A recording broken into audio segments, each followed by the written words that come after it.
You want to do best advice on making the first climb to 10 million? And then we'll go Austin. Yeah, good morning, everybody. Um, I came up with kind of the three. One is you've got to do the work. This doesn't just happen organically. So, as hard as it is, set aside the time and do the work. The other one is consistency. Um, Mhm. the pick what you're going to do and then stick to it for 12 months and then autopsy and reevaluate. But that's it. Do the work and then absolute consistency. I love that. All right, Austin, you want to go next? Yeah, I mean, I agree with her with obviously consistency. I mean, my motto for the year is consistency is greater than creativity. And just like some things we've talked about or we'll get to in here, just committing to what we're going to say we're going to do with our 36 touch, the events a year, and the pop ice. I think that's really good. And then obviously my famous what you got sheet, and making sure you're on top of your people, and seeing their names every day to be reminded of who you need to stay on top of and how you can add to that list. I love that. All right, Preston, you want to go next?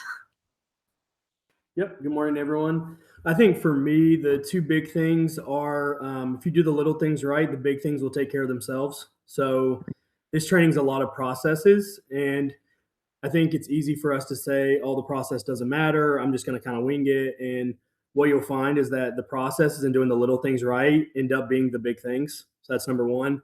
And then the second thing is throughout this training, I did it last year. You're going to want to resist the training. You're going to hear things that are out of your comfort zone, and you're going to go, "I don't want to do this. This is out of my comfort zone. This is very out of the ordinary for me. I just don't want to do it." And so you're going to have this urge to resist and try to fight that as much as you can, because the resistance is what will keep you from getting where you want to go. So I think that's the two key pieces I took from the training last year. Love that. Yeah. I mean, and that's the other thing we talk about. The resistance and the feelings are normal, guys. So it's like you got to figure it out and then complete the sentence. So it's like when I feel resistance, it's like name it and then what are you actually doing about it? So I love that. All right, Megan, you want to go next? Sure. Good morning. For me, consistency, of course, consistency is key, but something that's always helped me is knowing who my next client is. So I could tell you today, I know who I'm putting under contract next, and I know who I'm putting under contract after that. So if your pipeline isn't where you want it to be, but you have one person that is a hell yes, focus on them, send them homes, like pour into them, somebody who's actively looking. So that's always helped me just keep growing, is I always know who my next client is and who I'm putting under contract next. Yep. I love that. All right, Anthony Swain, what you got for everybody? Are we going in any particular order here? Or are we just kind of going? So we're going with what's your best advice for I people don't know on if you their guys first could hear me or climb? not. Yeah, we can hear you. So we're going, what's your best advice for people on their first climb to 10 million in annual sales, and then just open up for Q&A.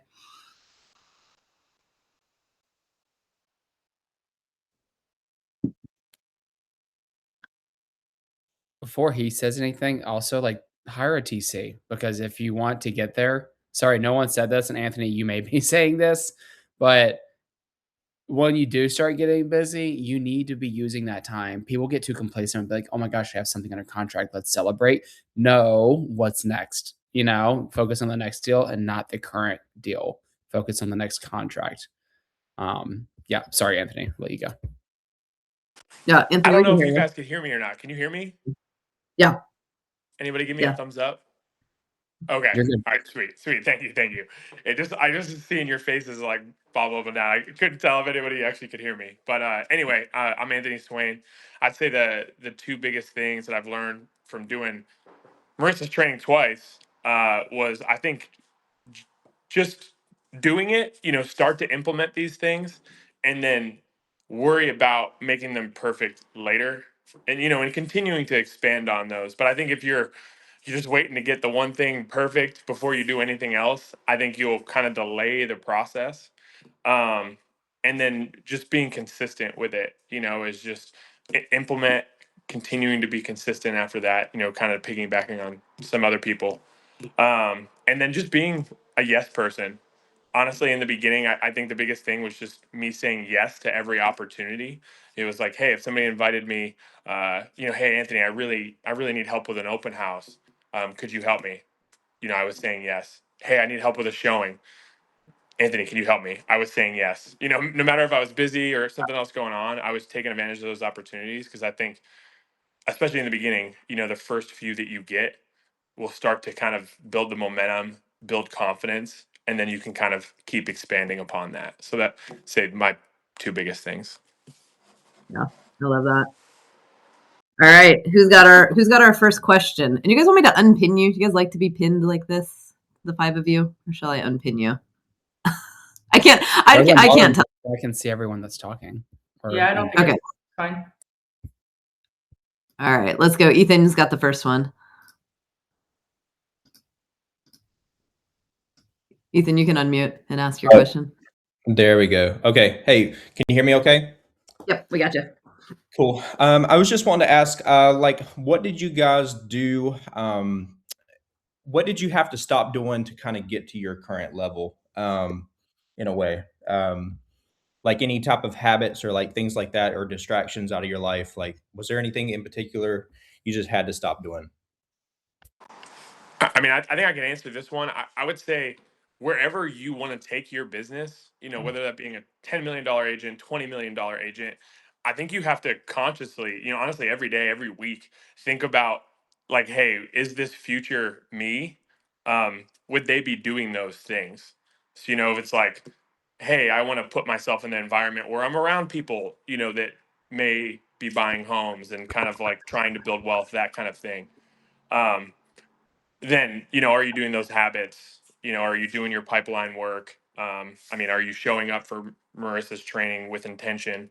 I think if you can answer that and like that's the direction you want to go, then you're on the right track. But if you take notice, like, oh man, I haven't been waking up in the morning, I've been sleeping in, I haven't been doing my pipeline board as soon as I wake up, and looking at my leads, following up with leads. So I think you can kind of just whatever direction you want to go, kind of ask yourself, is that future person, are they doing those things that you're doing now? Love that. Hey, do you guys want there's five of you on the panel, so I think we have time for everybody to give their answer. I would love that.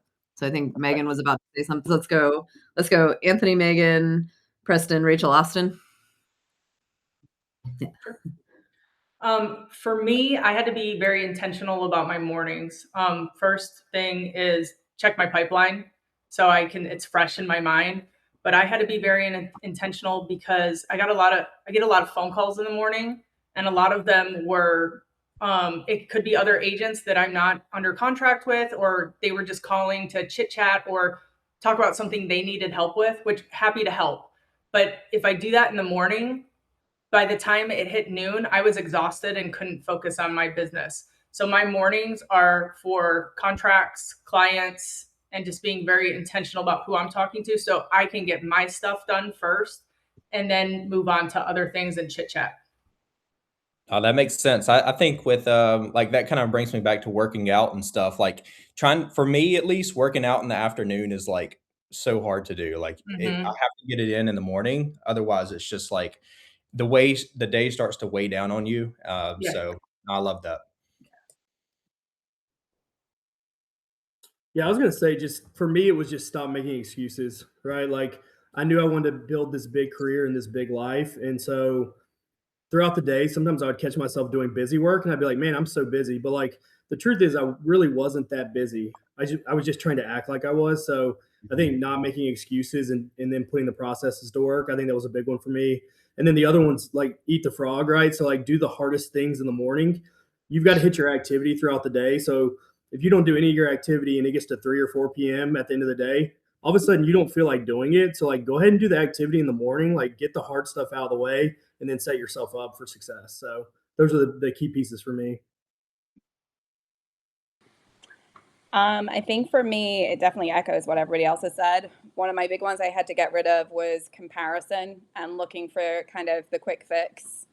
So looking at the shiny stars on Instagram or at events and realizing, number one, I'd actually look their numbers up and they wouldn't be producing. So it was like the comparison was false anyway. And then the second one kind of echoes Preston is getting caught up in fires, right?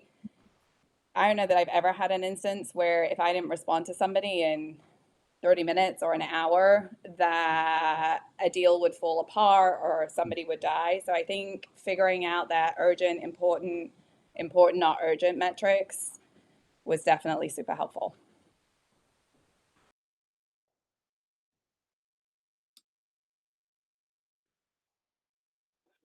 Does that just leave me? Yeah. Again, I think going back to having a TC is very, very, very important. And on top of that, I think it's the ability to say no to things. You're gonna miss out on things because if you're gonna be a realtor, you have to commit to one of the easiest things you can do, open houses. You have to commit to that. That's weekends. You have showings. Like how many times, like this past weekend, I worked all Saturday, all Sunday from 9 to 5 both days, and I missed out on a ton of family and friend things they were doing. But like I'm so focused on reaching my goals and where I want to be, and that's okay with me. I am totally fine if all my friends are at a brewery drinking or having a day. I am out showing homes. That's okay, because I'm committed to what I'm trying to build. So I think knowing that being willing to lose out on those things, but makes a big difference. Thank you, guys. Can you guys actually say what year this is in the business for you and annual production for 2025? Because what I want to point out too is like Anthony's the newest, right, to the 10 million plus club. Everybody else, I believe, is like 5 years or more. So the other thing is like, don't go comparing your Mhm. chapter one to somebody's chapter 10. You know what I mean? So it's just be inspired by it, take clues from it, but remember they also started at zero, right? So how many deals did we close before our first one? Zero. How many Mhm. rental properties did we own before our first one? Zero. How many whale hunts did we go on before our first one? Zero. So it's like it's okay to be in chapter one and And I just be think where you are. Anthony Go made a ahead. good point. It's like, say yes. If someone's asking you to show a home, go show it. You need to learn, everything. And when I got in the business, they pushed us to go preview. So get out, preview homes, preview neighborhoods, know what homes are like in this specific neighborhood. It's your job to know the market. So say no to things, say no to the outside things, say yes to everything real estate related. If someone's asking you, like, be that yes man. I mean, you've got to learn everything. Sorry. And then Austin, what was years in the business and 2025 production? I will hit my 10 years in October. First year in the business, I did 3 million. Last year, I did 20 million. Oh, I love that ad. Okay, first let's do first year and Because then it I love doesn't start. Actually, first 6 months, nothing, $0 of my parents. Last 6 months of the year, I got to 3 million. So it's not and easy. then I get it. Yeah. and what was 2025? Right over 20 million. Amazing. I love that. All right, Preston, what about you? I am 4 years into the business. Did 11.5 million. Last year was my first year over 10 million. And I think year one, I think I did like 2 or 3 million maybe, which at that time felt like a lot, but not anymore. Yeah, I like it. You grow. All right, Rachel, what about you?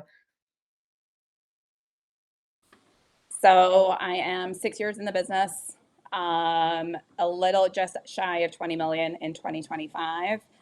And then fortunately, I met Marissa early, so I actually knocked out 10 million in my first year. Yay. But I also think, guys, Rachel has significant drive. That's the other thing too, right? Like your drive and capacity. This stuff will test you, right? It's that emotional, mental, spiritual kind of journey, and it's already showing up in the resistance, in the masks, like in the not doing it. So it's a test. 10 million will put you to the test. All right, Anthony, what about you?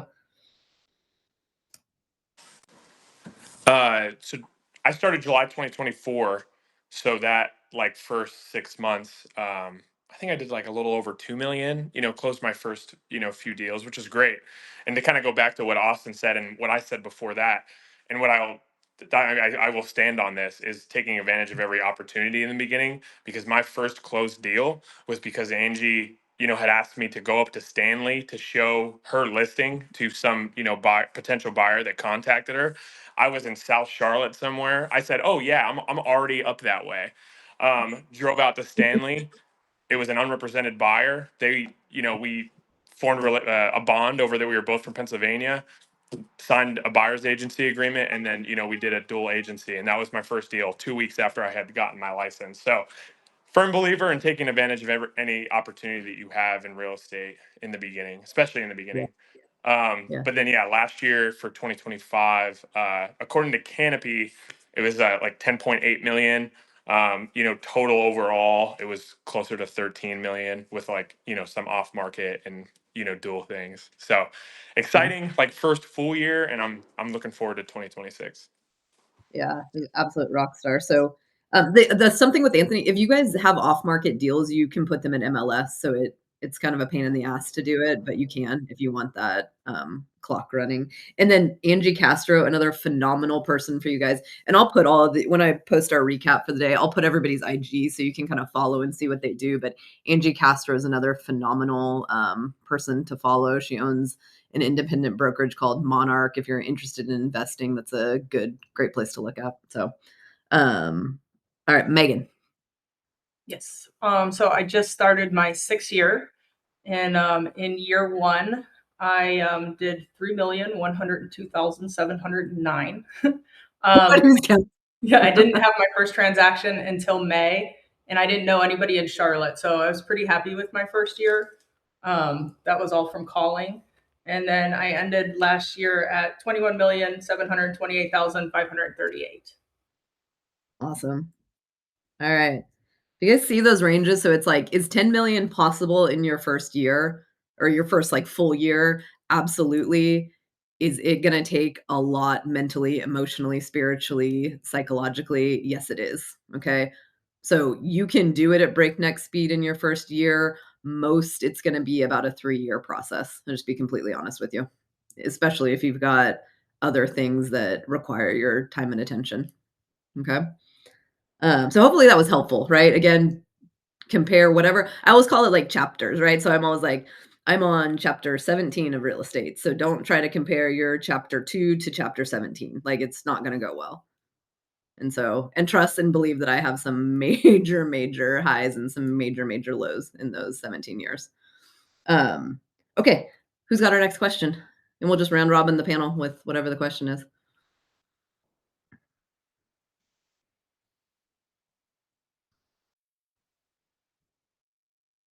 I think we got one in the chat. Hold on. Can you hear me? Yep, we got you, Tim. Go for it.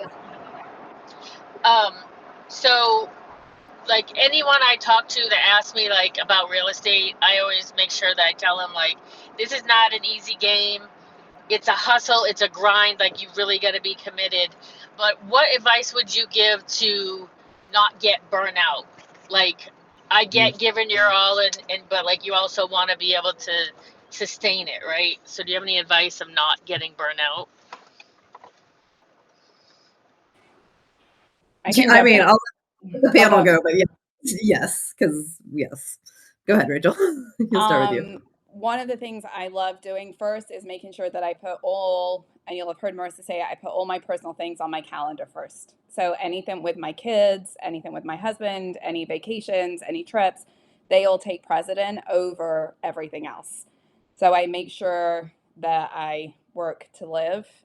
And then the second is I venture down the real estate paths that bring me the most joy, the ones that excite me, the ones that motivate me, versus going in a direction that's kind of cumbersome and labor intensive.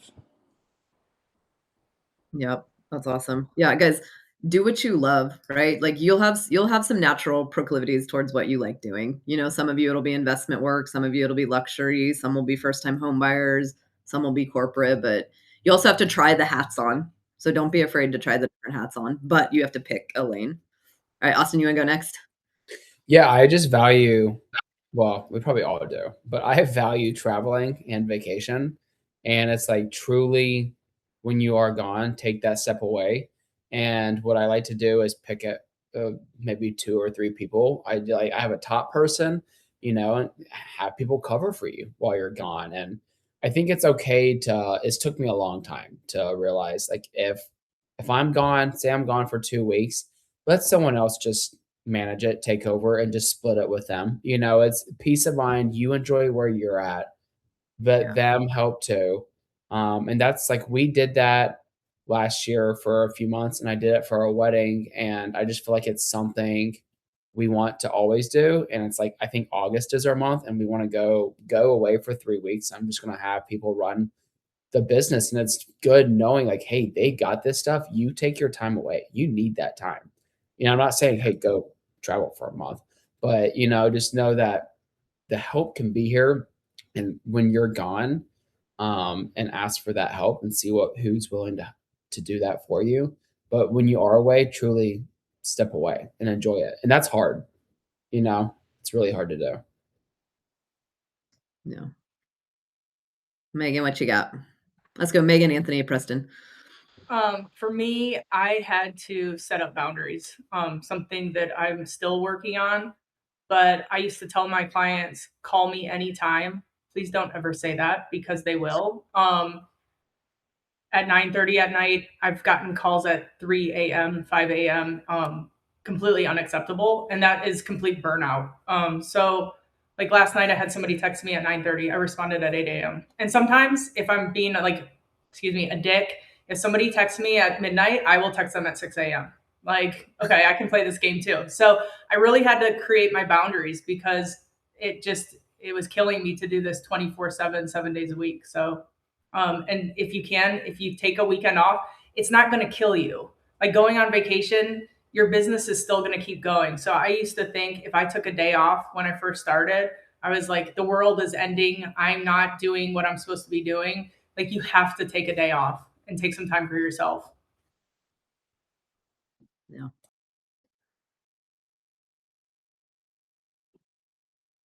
I forgot what I said. Did I say Rachel Preston? Yeah. Preston say yeah. I went already. Oh, you went already? With the overwhelm? Or the burnout? Yeah. I said block your calendar with personal things and then Yeah. follow the path you love.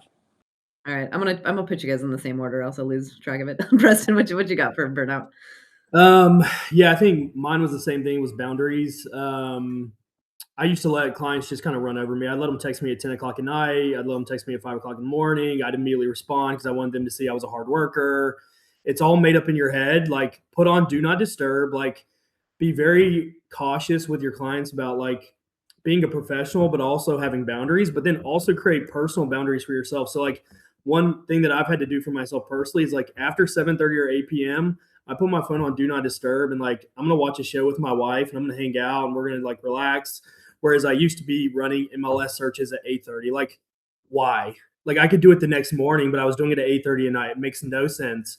But we catch ourselves doing this and telling ourselves like I'm a hard worker. I should be doing this. Somebody's doing this right now. If I'm not doing it, I'm getting beat. And like we make up these lies to ourselves. So like protect yourself with your clients, but then protect yourself personally and like protect your energy. Yeah.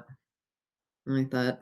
That was good, Preston. Oh, something else. Preston is such a badass, guys. He has 6 rental properties. When we met, he had, I think, maybe 1 or 0, and yeah, 1.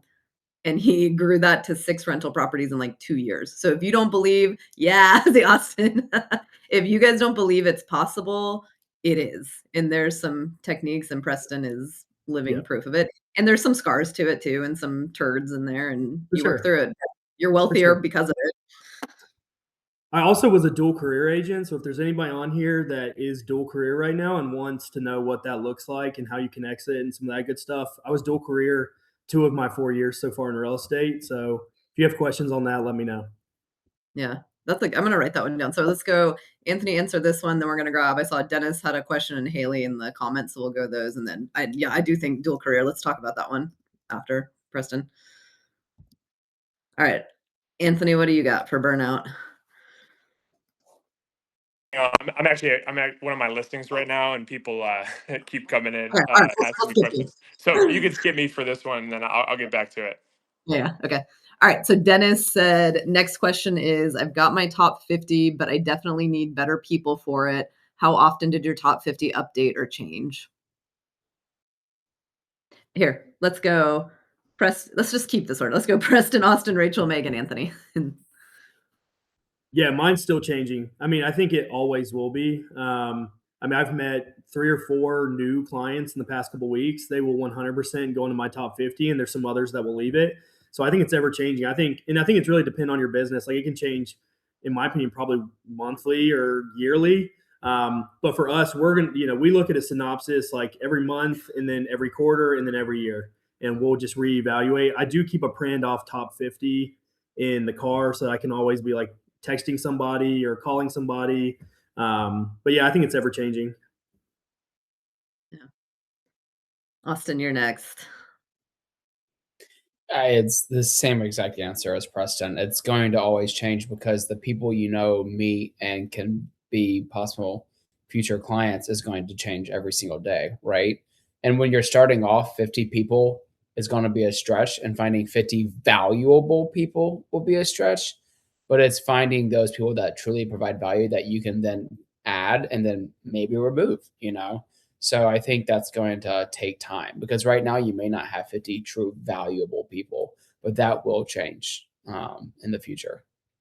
Yeah. Can we actually rewind back to Preston, Austin? I love that you brought that up. So it's like, let's talk about how often you currently update it, and then when you first made it, do you remember the feelings and the, like, kind of ahas looking at it? Because I think that's a lot of it, right? Like, people put the lists in there, like, what Austin just said is, like, "I can make you a list of 50 people, but they're not valuable, and I don't think they're gonna refer," and just getting over that whole yuckiness, I guess. So, Mhm.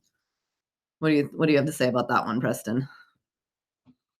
When I first started coaching with Marissa, she was like, come up with a top 50. And I could only think of like 8 people that maybe would go in my top 50. Like, I literally was like, I've lived here my whole life, but who's going to work with me? I haven't talked to a lot of these people in decades. And for me, it was a lot of networking. So, like, I was going out to run clubs, and I was going to boys' beer night, and I was just doing a bunch of things in the community. I was going to church. I was just doing a lot. And so honestly, my top 50 really became like, who are the people that I notice ask me about my business and support me because they're giving love to me and my business. So I'm going to give love back to them. And then in a lot of ways, those people ended up becoming clients like organically, so like I'm going to run club tonight. I've got 4 or 5 clients that are there. I've connected a couple of groups together. So now they're all friends. And so your top 50, you've got to be very intentional about it. But I also think just like try to build your own personal life, and then it kind of organically will become a top 50. I know that sounds daunting, but it will change with time. Yeah.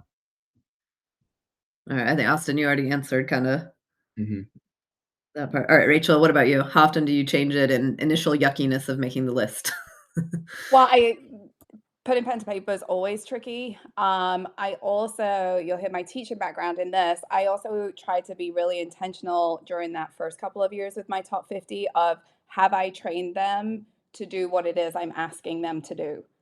Because you can put somebody on your top 50, but if you don't share the expectation or if you don't kind of initiate that relationship, they have no idea what they're supposed to be doing. So then they suck and they don't know that they're sucking. So when I looked at my top 50, it's like, have I invested enough to get these people to where I need them to be in order to be great referral partners? And if I have, yes, great, take them off and replace them with somebody new who's more valuable. But I think there's also that look at it is we can't put a list of 50 people and automatically expect them to start just referring us. What are we doing and have we invested enough in those 50 people before we reassess them? Yeah. Yep, and we talked about that last with, like, so we started some lead gen off top 50 is, like, you very directly have to ask for the business and, like, lead in command and tell people what to do down to the, like, put me on a three-way text. Yep. Any Anytime you hear somebody talk about real estate. And then I kind of autopsy that every 3 months, so once a quarter now. Okay, so you're once a quarter on auditing the top 50? Yeah. Yeah, pulling on and putting off. Yep. Cool. Thank you. Megan? Yep. So it's ever changing. So I update it as I feel somebody needs to be added. I had a closing in the beginning of February, just a couple days ago, and she went immediately to my top 50. In her 20s, already has referred me to clients before she even closed. I'm taking them out wherever they want to go. Like top 50, hell yes. And so yeah, if it just depends on who we meet and who we're doing business with. We never know, our next client. That goes back to the whole take the business, because you never know who they're going to refer you. And it might be a lower price point. So what? You never know who they're going to refer you. And that person that, is a $200,000 buyer could turn into one of your best clients. One of my best clients that's on my top 50 was a land deal. He is a builder and he buys land, builds, and then lets me sell, when he's done. So I consistently close at least one or two deals with him a year. So, and that was off a $60,000 land deal. Yeah, that's awesome. All right, initial yuckiness on making the top 50 and reaching out. Oh, probably horrible. Yeah, I have 50 people that I love and trust and that love me back, but I'm not from Charlotte. So creating that, I had to meet people. I had to get out and, be intentional about, bringing value to my clients, kind of like what Rachel said too. Are we pouring into them that they would want to pour back into us? You can't just, if somebody's on your top 50 list, they should know it. They should know how important that, they are to you. Yeah. And I remember Megan, when we first started her top 50 and like doing some of those texts that I was like, all right, here's 3 texts. It's going to suit everybody on your list. Just send them. Oh my God. Megan might have been the worst one ever that I've coached to get her to actually send the text. So it's like, but look at her now, 22 million. And then I would send the text and I would get business. It was incredible. So it's okay. Like, this is what I'm saying. Like, the feelings are there, guys. We all have them. And it's just, can you still get yourself to do the action and feel the feelings and wear the mask? So it's possible. All right, Anthony, what about you? How often are you auditing top 50 and initial yuckiness or whatever on making the list? Yeah, I'd say for the top 50, when I took the coaching, that's when I implemented it. And it was definitely, the top 10 was easy. I was able to sort through that pretty quick. But, kind of like Megan and a couple other people, I wasn't from here. So I didn't have a huge list to choose from. So part of it was, I think I said this in the group chat, but, thinking about who you would want to be in your top 50 and trying to like reach out and form a relationship with. So, I started doing a run club, and I thought, hey, honestly, if I made best friends with the person that started this run club. Oh, we lost him. He's coming back. This is also like real life, guys. Like, Anthony's doing me a favor by being on this panel this morning, and he's doing it from a listing that he's getting ready. So that's real life. So when he comes back on, we'll answer that. So next question. But if you see that, do you see the commonalities too? Like, both Preston and Anthony are in run clubs. I know Austin's a pretty big athlete too. He's an Olympian. He is. He swam against Ryan Lochte in Olympic trials, and he's very good. He's a D1 athlete. But anyway, but it's the getting involved, like CrossFit gyms, like there's just some common threads there. And then with top 50, like, don't be afraid to put some like whale client, don't in your entire list, but like maybe like put like 3 spots for like a whale client, like if corporate reloads on your radar, if builders are on your radar, like, don't be afraid to save 3 spots for some whales. But anyway, Anthony, back on. I'm not sure where I left off, but I think, just like you said, leaving some spots for people that you think, you would want to be in your top 50 and can have an impact on your business, and then working on forging those relationships. And then I think, at least once a quarter or every other month, cycle through and see if, hey, I haven't really even heard from this person back. They haven't sent me a referral in like a year.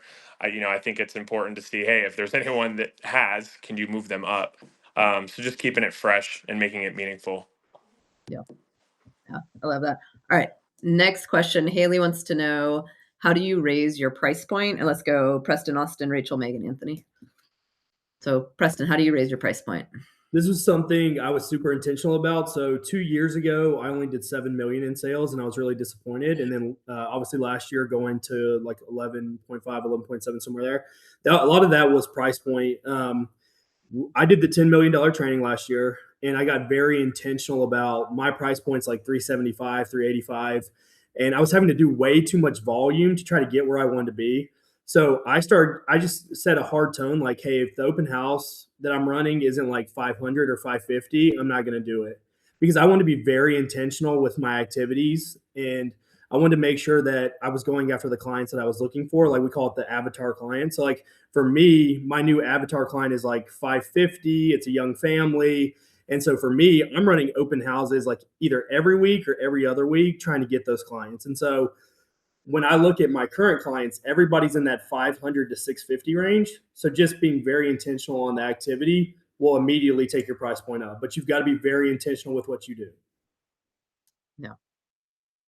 I love For that. sure. No And I think some of accidents. it's time in business, right? Like, I mean, and it's also who you're surrounding yourself with. Like when I got in the business directly out of college. I mean, I was 22. My friends were not buying $1 million homes at 22, and who I was with, and it's all about that. So it's who you're surrounding yourself with, and because you are who the top 5 people that you do surround yourself with. So who are those people? And then also, if you're doing open houses, just like Preston said, ensure try to focus in on an area, a neighborhood, or a price point, and say, hey, I want to focus in on Madison Park for the 600 to 850 price point, and it's focusing in on that. Don't If someone asks you to do a $250,000 open house in Gastonia, it's okay to say no.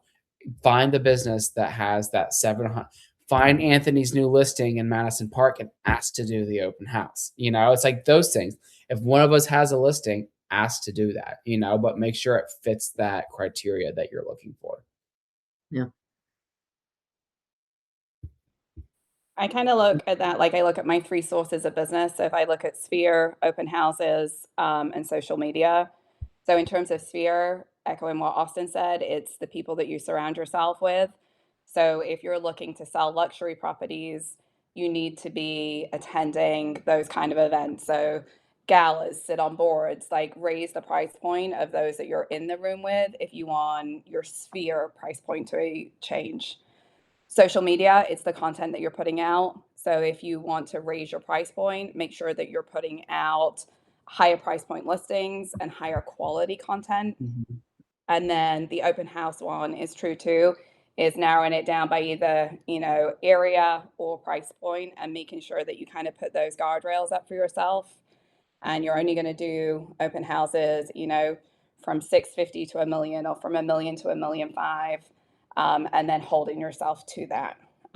Initially, to increase price point, I wouldn't narrow down my location so much, but I would narrow down my price point. So I would maybe be a little bit more flippant with where I was doing them, as long as they hit that intended price point that I wanted to raise myself to. Yeah.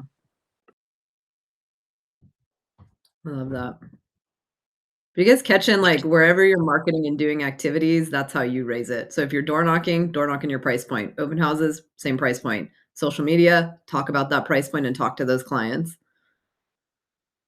Yeah. All right, Megan, you're up next. Yeah, so this isn't really a great question for me because I don't focus on my price points.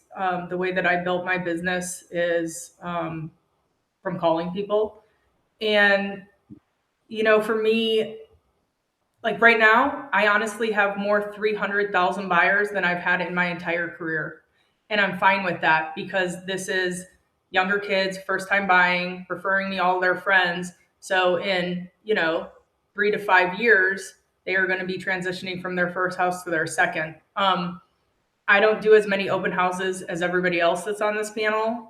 If I was to do an open house though, it would be in a higher price point. Austin has great open houses. Like if he ever needs help with an open house, whoever doesn't jump on it first is crazy. I would do one of Austin's open houses, but I'm not going to go to a condo that's gated and do a $250,000 open house if I was to do it. So yeah, just intentional about where you're door knocking your open houses.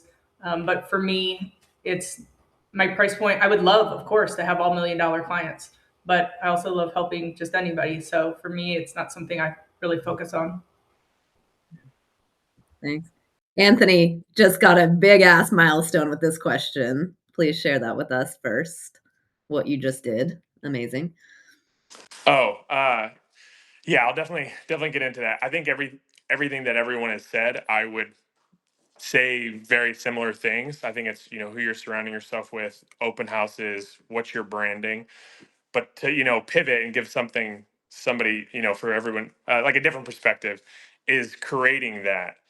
So for me with investments, I am trying to find people that are willing to take down bigger deals, and then finding the bigger deals, so finding the diamonds in the rough that then will be that higher price point listing.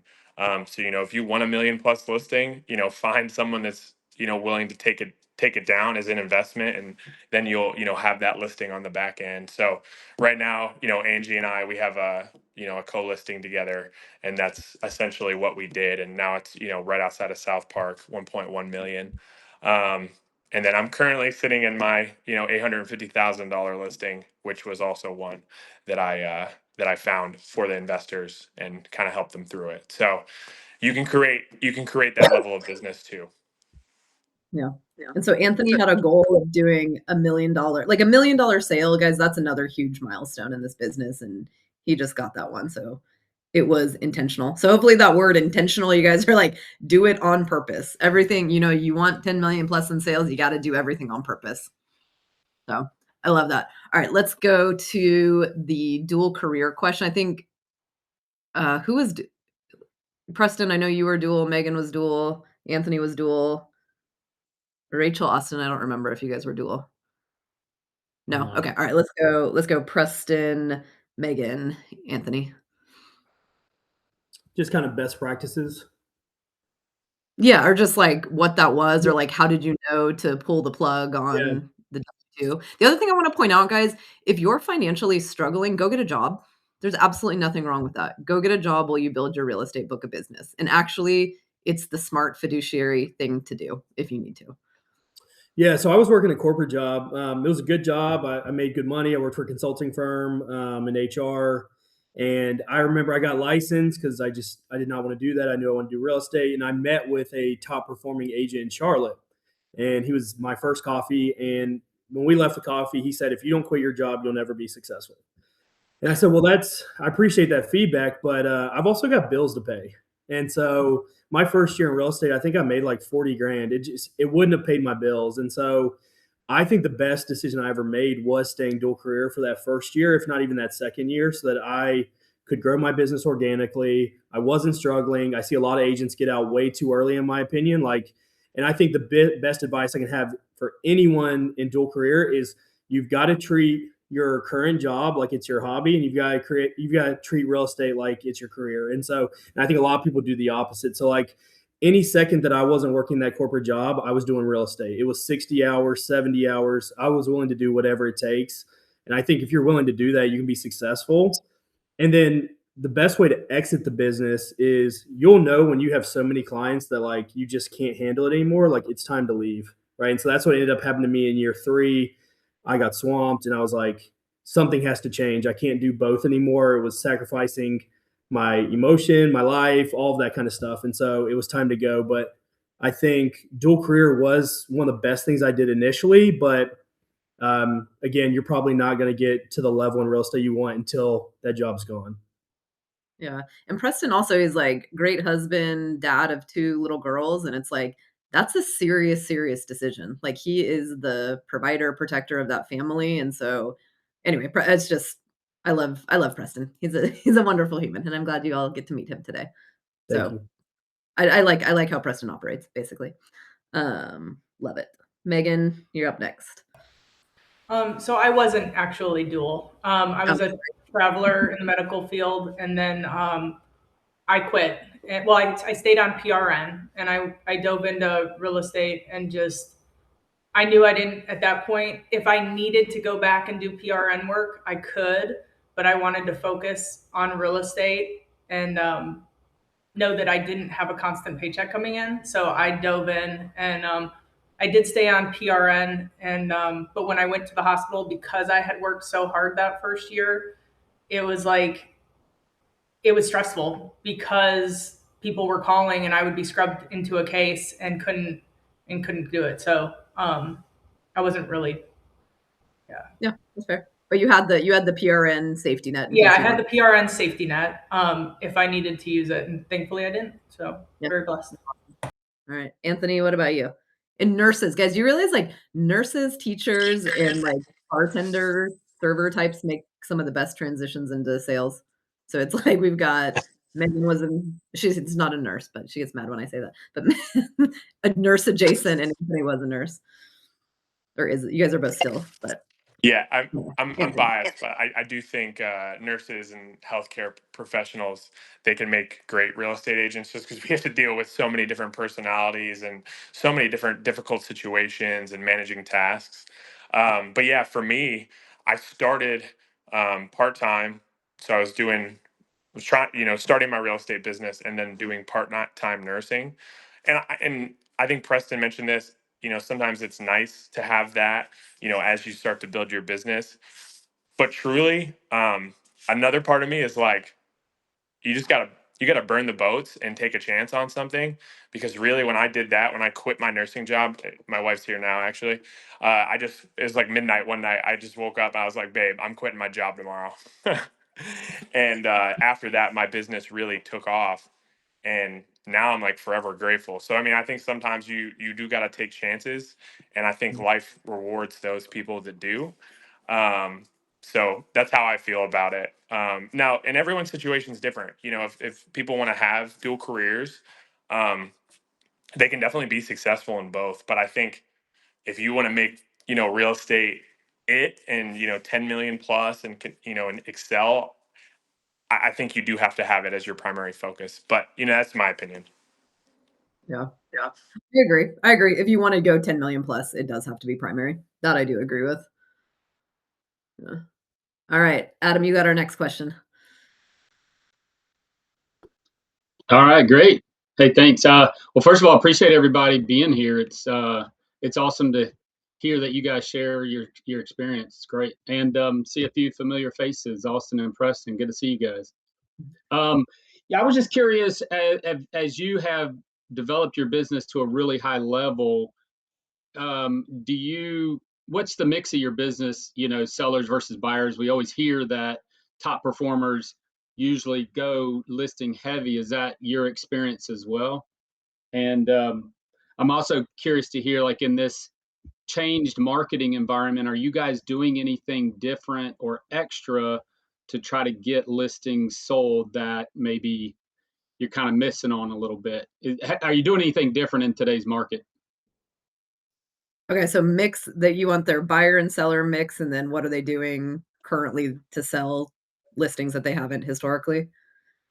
Yeah, exactly. I feel like in my own experience right now, I'm feeling a little bit discombobulated with, you know, um, what was working before doesn't seem to be working now, and I'm trying to figure out how top performers are maybe changing gears a little bit, if they are. I don't know. Yeah. Go, go, go. Okay. All right. Thank you. I like simplicity, so that helps my brain organize it. All right. Let's go. Preston, Austin, Rachel, Megan, Anthony. Yep, Adam, good to see you, man. Old KW guy. I'm probably not the best person for this question, honestly. I think some people on the panel probably will answer it better. My business mix is like 70-30, and it's primarily on the buyer side. I'm 34. I got into the business when I was 30. A lot of my clients are either first-time home buyers or they're young families buying their first home, or they're starting to upsize.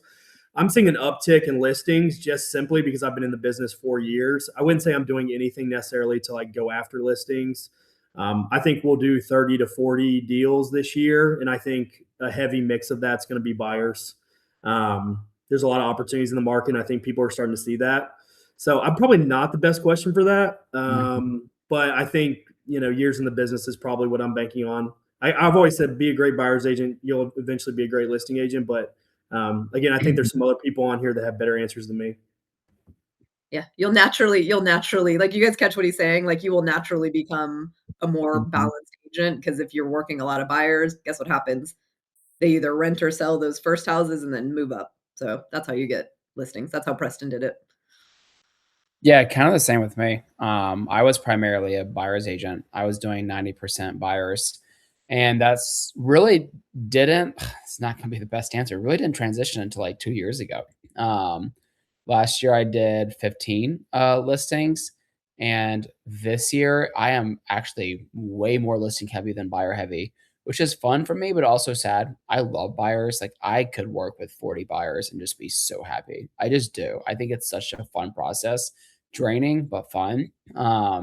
And I have 15 listings that will be live between January 1st and probably April this year. So I'm definitely heavier listings, but I agree. Like the buyers are great because a lot of buyers that I work with are first time home buyers. And those people are great because they buy a smaller place or a small house and then their life changes. They get married, they have kids, things happen, they move, So then they're calling me in for a year. So like I'm getting a lot of repeat business from that. I would say with what I'm doing for new listings, or listings to get them sold, there's no more. I think a lot of realtors, you were here before Adam, but got complacent with the COVID times and with listings, they were like listed and set and let's just collect offers. And it's just so not that. Like you have to do so much, go back to like the days of doing so much more reverse prospecting, getting the eyes in the door. If I'm having any listing over 600,000, like I want to have a broker's open. I want to get people on the door. I want to try to find a way to maximize views on it. So it's just ensuring that it's priced super correctly, having that broker open and having the marketing for it. It just takes a lot more work. I mean, sending out the flow desk for the listings. There is so much more work now that needs to be done for listings than 3 years ago. Because yes, they are sitting longer, and there are some that are moving quick. There's some that are taking longer right now, but I think it's just much more about strategic marketing and pricing and getting people in in the door because it's just there's a lot more work with listings today. No.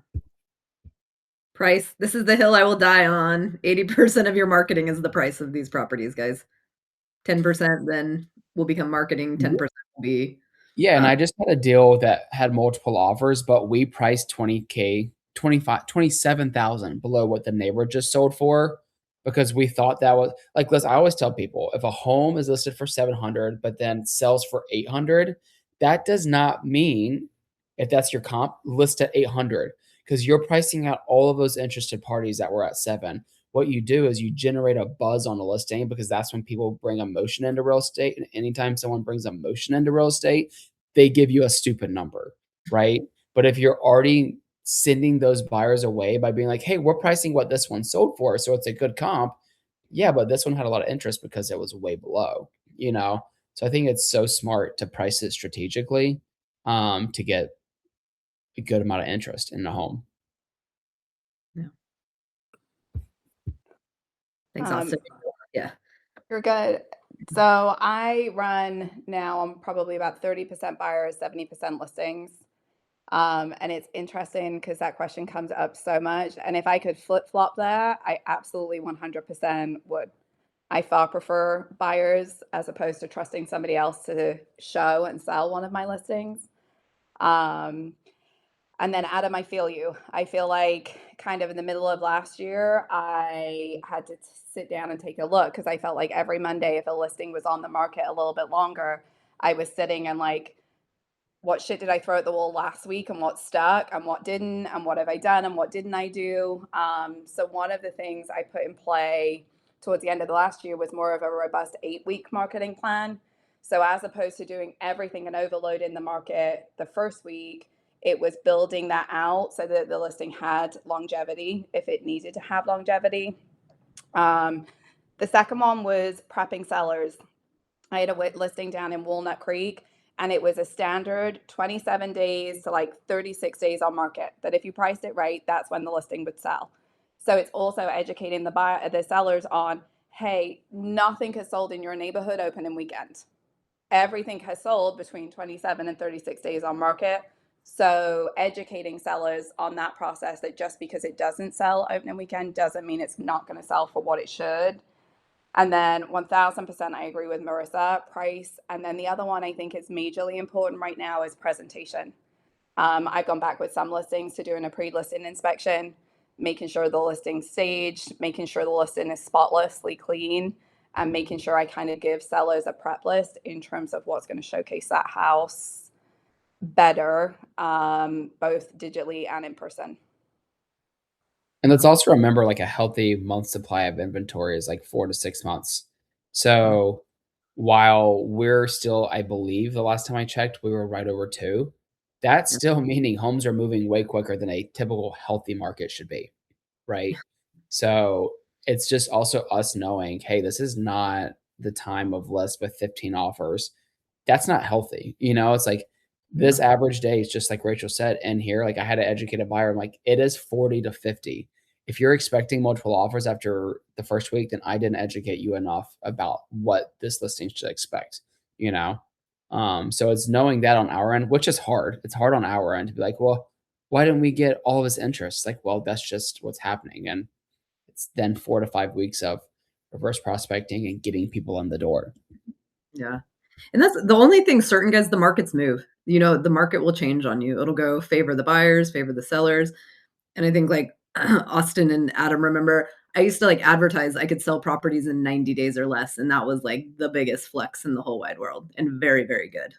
So it's like, that was cool. Then it became, I sold this property within an hour of listing it during COVID times, so it's like, it's just things are ever changing. And I want to get Megan and Anthony to answer, but as you guys are listening, I want you to figure out like, what's your rank of who you like to work with? Like energetically, is it buyers, sellers, or investors? So like my ranking is like, I love a buyer, then investors, then sellers. Can I do all 3? Of course, right? But it's like, which one causes me the least amount of energy? A luxury buyer. I love it. Let's go grab a coffee and look at pretty homes, write a contract. I'll kill on negotiations, get you what you want. Off we go. Love it. Investors, I have an analytical mind, so I like that, and I like getting people what they want. Listings, guys, why are they number 3? They're the most work. Guys, they're the most out of pocket. You got to do the most work. So it's like, that's my order. Your order will be different, and like Adam said, like, yeah, listings make you last. Like you have to get listings. Like that is an industry thing. But for me, my order is always buyers, investors, sellers. So just think about that and chat that in as you're listening. And let's get Megan and Anthony's thoughts on this.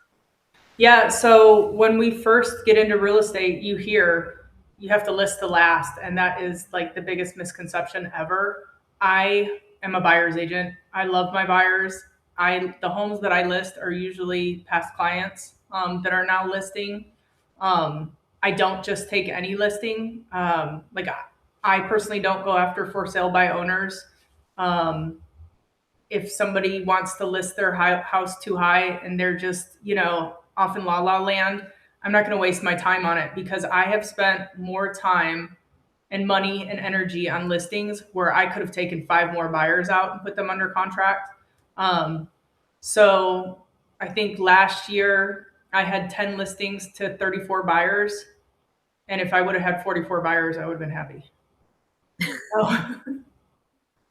And then are you doing anything different this year to get listings sold? So yes, Mary Newsom is fantastic. Rachel is great at listing, and they use the tools, the SAMS tools. And I know on Showing Time, there's a tool where you can go and you can see everybody on the panel is a better listing agent than me. I know that hands down. There's tools that I learned from everybody on the panel where you can go into Showing Time and you can see for a specific neighborhood or a specific price point. You can do it in increments of like 10,000, 20,000. You can see how many showings were in a zip code, and you can present this information to your clients. So if they are overpriced, you can say, hey, this is the price point you should be at. This is where everybody's looking. And I'll leave that to one of the other people to go into that if somebody ever wants to hear about it, because it's been very helpful for me for the listings that I've had, and I'm grateful that they were able to share that information. Yeah, that's the other thing, community, guys. One of my most favorite things about coaching is community and like leaning on each other and learning from each other. And people will share. Yeah, go ahead, Megan. Yeah, and to add to that, I am where I'm at today because of the people in this group. So many people have helped me. You know, we learn something new every day, even when we get on these coaching calls and it's newer people, the people that are just starting off, I learned something new. So it is like having a good community and people that support you and cheer you on, and everybody's willing to help. Like, put yourself in a room with somebody who does more production than you, they're willing to help you and show you how they did that. So I just love it. I wouldn't be, over 20 million if it wasn't for the people that are sitting on the Zoom, and Marissa, of course. Marissa most. Thank you. I don't hate that. Thank you. So the other thing too, Megan, right? So you guys, I pinned a post at the top of our school thread. She's putting together, so Charlotte's our home court, right? So I'd say about like 70% of agents are in the Charlotte market that are in coaching, and she's taken it to putting together a vendor list, right? So if you guys have vendors that you think are like A plus for crowdsourcing, and Megan's going to post that for everybody once a quarter. So if you've got somebody, just respond to that chat. So it's pretty cool. And thank you for doing that. It's very valuable. Yeah, absolutely. And yeah, I just can't stress that enough. Like, I reached out to Austin the other day and I was like, I'm sorry for bothering you. And he's like, you were never bothering me. But I reach out to Austin for help all the time, and I just reach out to the people that are in the circle, and everybody is just so amazing. It's incredible. So thank you. Adam, one of the other things I would recommend too, if you're not doing it already, is your Monday morning sellers email. Yeah. And it sounds like something so small and minute, but it has saved me over the past couple of months. So on a Monday morning, I will email the sellers what Megan was talking about there, the report on showings. I'll send them their showing time report, any of the metrics I've got in terms of how they performed online digitally, how many showings, what was our feedback, what else is happening in the neighborhood. And then in there, I clearly outline all of the marketing and outreach that I did the previous week. And then I explain what I'm going to do the next week. So that way, too, I'm setting the expectation. So if I'm not sat here crossing my fingers, hoping this listing's going to sell, I have a dedicated plan in order to help sell your listing. Yeah, I guess so. Right. Thank you for bringing that up, Rachel. So Mondays, like minimum standard, send your update to your sellers. Fridays is when you send your update to your buyers. So that's Monday, we update our sellers. Fridays, we update our buyers. And we're going to get into appointments and stuff and how we handle that later on, but just kind of write that one down. All right, Anthony, what's your buyer seller mix, and what are you doing in this year to sell listings that you haven't historically had to do? Muted. Can I love it. I say one thing too about listings? I really hate having to chase a listing down, a listing agent down to send me if they're offering a buyer agency commission or what. And I know this may sound petty, but I like it when I'm showing a house, like I'm showing a house right now, and they're not on this. The agent's driving me insane because they're clearly not working very hard. And like I've asked for stuff, they're like, yeah, I'll get it to you in 2 days. I'm like, 2 days? Your listing's been on the market 120 days. Can you not get it to me today? Like, we're trying to get this deal done. I like to send out whenever a showing comes up, I send them a text, and it can be automatic and copy and paste. Thank you so much for showing. Our sellers are offering this buyer agency commission. Please bring us an offer. Here's a few details about the home. Like I'm doing that with every listing that pops up on every listing I have. Yeah. I think it's those minor details that just are helping right now. And then I've had agents be like, this is so helpful. Thank you so much. And then they've even said when they brought me an offer, like, I wanted to work with you. I saw the work you're putting. Like, I know this is going to be a good deal, So it's small things like that. Sorry if I keep taking over, but that just love it. Love it. All right, Anthony, what you got?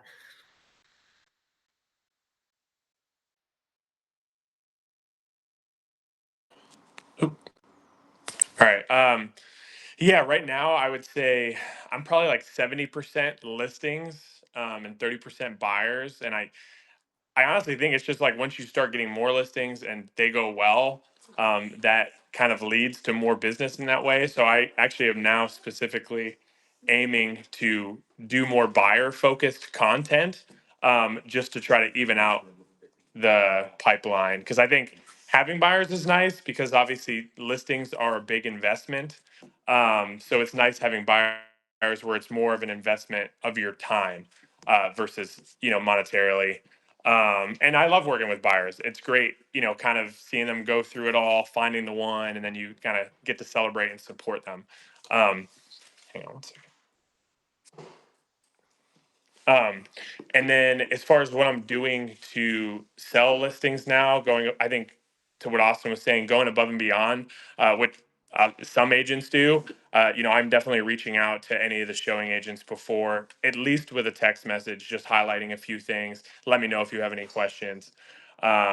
If I can, I will try to actually call them because I feel like you can convey a lot more over the phone, build a little rapport, and even sell the property a little bit. Some things they will maybe pass on to their clients.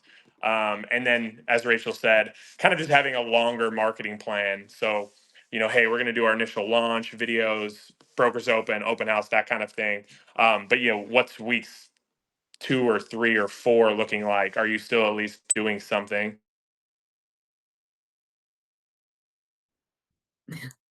We'll see if he pops back on. So chat in for me, guys. What's your order? Like, what order do you prefer to work in? And guess what? We're all gonna have to work with all three: buyers, sellers, or investors. But rank for me. Like, which ones do you like most to least? And it's gonna be individual for all of you, and it doesn't. Um, yeah, Lisa, guys. So write them in order. So it's like if you like listings best, then investors, then buyers. Just start. And this is part of this process of like understanding yourself. It seems like we're pretty listing heavy too, or sorry, we all like to work with buyers a lot. The only thing I'll say to be a devil's advocate is that having listings allows you to also go out and have buyers on weekends and not be as stressed. Because if you had 5 buyers in one weekend to show and you had 3 listings but 2 buyers, it allows you the possibility to get listings under contract and still be out showing buyers, if Yeah. that makes sense. So that is the beauty of having listings. Yeah, and you definitely, even if you don't like certain pieces of it, you definitely need listings, right? Because then you can host your own opens. You can do the 10-10-20 door knocking and get more exposure, right? Because then you're showing up on Zillow, Yeah. Realtor.com, et cetera, and like getting leads that way. So this is not a permission slip to be like, I'm not going to learn these other parts of the craft. Like, you have to know how to work with all three. What I'm identifying though is like, what's the least energetic output to you to the most? That's what we're ranking here. And so for me, buyers take the least amount of energy, listings take the most amount of energy. Am I proficient and excellent at all three? Of course. Awesome. Absolutely arrogant. Love Marissa. Ready for no, I was feeling. Are you laughing at me? Of course. Yeah, of course. Marissa, I also wanted to add, like, I think it will change with time. So, like, my first 2 years, I was almost all investors, like almost 100%. And in year 3, year 4, I was like, I like investors; they're good clients, but like, I want to kind of shift and I want my client avatar to look different. I want it to be young families, and so I'll say like that also will change. So, like, it used to be investors, buyers, sellers. Now for me, it's like buyers, sellers, investors. So I think it can change with time too. So don't bucket yourself over the years. Yep. I like it. All right, guys. So we've got time for this one. So I'm Ethan, Ayla chatted these in. We'll take it home with this question. I'm gonna kind of lump these together. So Ethan says, outside of hiring a TC, are you guys delegating anything else to focus on the income producing activities? And then Ayla wants to know any AI tools other than ChatGPT that you are using in your business that helps it. So let's go. Besides TC, are we hiring and delegating anything? And then AI tools that are not ChatGPT. And we'll go Preston, Austin, Rachel, Megan, Anthony, and then that'll wrap us up. Not right now. TC is critical. I've got a great TC. Without her, we would not survive. I did bring on my wife, so now we're a domestic team. So obviously that's a good way to grow. But I think our next move, and this is probably maybe a this year move, maybe a next year move, we're probably going to hire either an assistant or like an agent to join our team. I think there's opportunities for us to grow our business, to grow our price points, but I think that's going to involve delegating things, right? Like delegating some of our marketing to an assistant, or delegating some of our lower price point showings, and some of those investors I still hold on to. They're kind of on the lower end. At some point, we're going to have to delegate that. We're probably a year or a year and a half from that, but it will happen at some point. Cool. Thank you. I'm just literally going to repeat. I just have my TC. I've never had an admin, on the verge of getting one, but my wife just got her license and she has started doing some work for, like, we're having an event this Saturday at our house of coffee cart coming, and we're hosting all past clients and neighbors. And she did all of the marketing for that, all the canvas, the envelopes, sending them out, all of that. So that's kind of the plan. Yeah. Rachel, what about you? I definitely have a TC. I like the marketing and outreach, so I kind of flip-flopped it and I outsource more in my house. So in terms of a cleaner, some laundry, like I outsource that stuff so that I have more flexibility and time to do the marketing, because I definitely prefer doing my marketing over doing my laundry. So I kind of flip-flop it that way. ChatGPT is a lifesaver when you can really play with it and use it to its fullest advantage. I'm working on a new construction right now, and we had a chain of like 15 emails going back and forth. And one of the things I was able to do within seconds, which would have normally taken me hours, was consolidate that email. So it's like ChatGPT can be incredibly useful. It's the same as my Monday morning emails. I kind of verbally throw up all over my page. I throw it into ChatGPT and it makes it look much nicer going out to my sellers with the least amount of time. So that's the biggest AI tool that I use. And then, as I say, I source out other items versus the real estate stuff. And then any other AI tools besides ChatGPT you're using? No, I'm not actually. I was like trying to think through that. No. Okay, cool. No is a complete sentence. And you see a lot of people in real estate talking about AI, and I'm like, show me. What are you actually using? Because it's again, you got to check receipts on people when they tell you AI. It's like, how? All right, Megan. Same as everybody else. My TC is incredible. She feels like she's my assistant. She helps me so much. I am using ChatGPT. I personally tried an AI bot and it was not for me. Oh God, tell them about Megan and I tested out. I was like obsessed, and I'm still obsessed with this. I will figure this out at some point. But AI cold callers, absolute disaster. But gave it the college try, and I'll get reinvigorated on doing it again. And I think once it gets dialed in, my bot kind of went rogue, and they actually had no explanation for it. My bot was set up on a level where it was smarter than they thought it was going to be. So it was asking for or giving out phone numbers and asking questions that they couldn't explain. And so for me, I was like, okay, done. It also didn't seem very realistic to me. You could tell it was a bot. Where for me, when I call people, it's that interaction that I can make is genuine and real. So, but yeah, we had one where we were laughing and peeing our pants crying, where the bot went off script. And it was an older lady that was trying to keep up and trying to write down a phone number. And the phone number was probably like 30 digits long. So, it was hysterical. The lady was like, it's not a phone number. And it was like, it's 704. No, 700,982,333. So yeah, ChatGPT, but I'm sorry, Marissa, I didn't mean to interrupt you. Oh no, it just cracked me up. But like, yes, testing AI tools, but other than ChatGPT, nothing to write home about that I would encourage all of you to use. And I think just having a strong TC is really the backbone of our business, because our TCs, I am in my car days where I'm not even seeing a computer, and she responds to things. She does everything for me. So just know your TC, treat your TC well, put your TC on your top 50 list. Treat them like they are gold, because they are. And I tell my TC that all the time. I tell her she is amazing and I love her, and anything she wants or needs from me, I am here for it.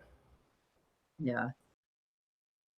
I love that. And I think Anthony had to drop off because he's got his broker open he's doing. Okay, guys, thank you very much. This is super, super, super valuable. I will get this recorded and posted for you guys, or it is recorded. I'll post it. I'll tag everybody. So if we didn't get to your question, you can just post it into the comments, and then we can do one more. So Dana wants to know everybody's book recommendation. So the panel can make their favorite book recommendation. My favorite book recommendation is a Marissa Boyle recommendation. It's called Die with Zero. Not 100% real estate related, but kind of life related, money related. So if you enjoy that kind of stuff, highly recommend it. Mine is the 1% rule, Yeah. which I believe Marissa referred me to as well. Most likely. I mean, Rachel. Rachel started that one. really good book for just breaking down everything. And that's where I learned a lot of the systems that I'm doing. So I think it's a great book. Easy read too. I echo Austin. I love the 1% rule. It was a great shift in perspective. And then the second one that's my absolute favorite from like a sales perspective was fanatical prospecting. So I love the shift in language and the shift in the way that you can approach situations that fanatical prospecting lays out. Yep. Megan, what about you? This is a really tough question because they're all so good. Fanatical prospecting is great. The 1% rule is great. It's hard to compare them. I think I can't even think of which book is my favorite. I mean, I don't know. You're going to have to come back to me. Everything that has been recommended in coaching, I have bought, read, and owned, and it's sitting behind me. So yeah, I don't know. I'll have to think about that. All right, we got Die with Zero, 1% rule, fanatical prospecting, 61 days to double your pay. We've got Robert Kiyosaki, Rich Dad, Poor Dad. Tiny Habits is a great one. Psychology of Money, and listen, like, also here's something else I think about books. It's like, don't be afraid to like listen to audiobooks and walk around or in the car when you're driving, and be realistic. Like, I would rather you guys read one book a quarter and like really dive into it and implement, and like Atomic Habits. Yep. That's a great one. And reread them. Right. So books that I love, I've probably read them at least 10 times because I treat them like textbooks, and start implementing. So, I love this. I love the Top Dog Day. It's so fun. Everybody gets to show off their hard work, and the whole point of this is to like steward and help the next generation of agents that are doing 10 million plus. So I really appreciate you guys taking time out of your schedules to do this. Marissa, can I say something really quick? You can shut up. I know Marissa was talking about the vendor list that we're doing in Charlotte for any of the Charlotte agents, but also if there's any of you on here, and I'll put this, excuse me one second. I will put this on the school platform. If there's anybody here that has time for open houses or can be a showing agent, if you want to, once I post it, if you want to add your name and number, because there are a lot of agents that need a showing agent when they're out of town or on weekends. And that vendor list is going to be crucial because this is people that we all use and that we trust and we love.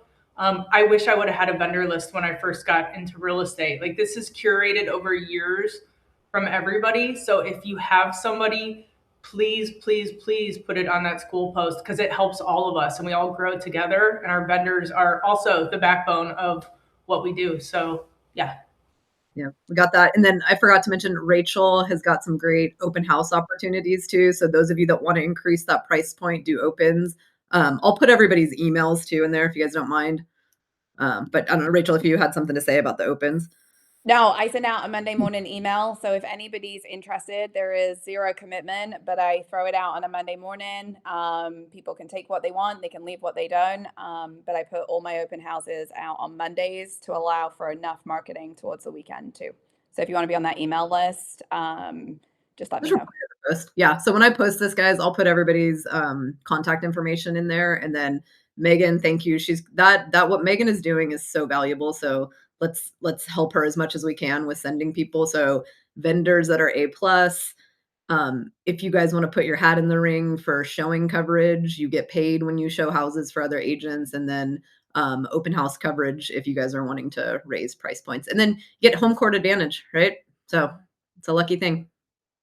All right, I'll see you guys on tomorrow. We're going to do sphere of influence, so make sure you bring your top 50 list. We're going to do more lead gen off of that, and I'm going to show you how to set up those 12 personal touches for the year. And you guys already started on Monday with those texts you sent out, so you're ahead of the game. And thank you guys again so much for being on here today. Bye. Thanks.